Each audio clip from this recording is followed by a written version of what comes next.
नबी करीम अलैहिस्सलाम नमाज पढ़ा रहे थे।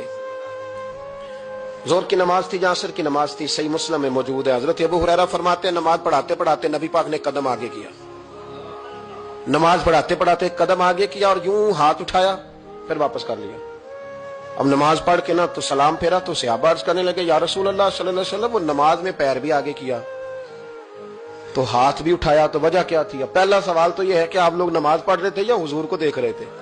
तो सहाबा तो पहले ही बताते हैं कि भाई हम तो पहली साफ में नमाज इसलिए पढ़ते थे कि नमाज भी होती रहती थी और चुपके चुपके महबूब की दीद भी होती रहती थी। हुजूर से पूछा, या रसूल अल्लाह, वो नमाज पढ़ते पढ़ते कदम आगे बढ़ाया आपने तो फिर पीछे कर लिया, क्या था?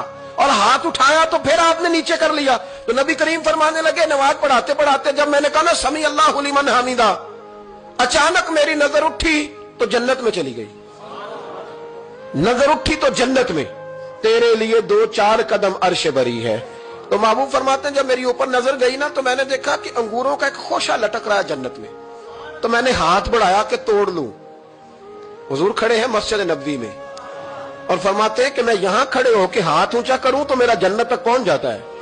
फरमाया मेरा इरादा हुआ कि वो खोशा जन्नत का तोड़ लूं और जरा मैंने पैर आगे बढ़ाया ही था तो मेरे दिल में ख्याल आया कि जन्नत राज है तो राज ही रहनी चाहिए, ये राज खोल गया तो मजा नहीं आएगा। तो मैंने फिर वो हाथ वापस कर लिया। सहाबा कहते हैं जब नबी करीम ने ये बयान किया तो हमारे चेहरे ने तजस्सुस से खेल उठे। तजस्सुस से हम कोई बात और भी सुनना चाहते थे।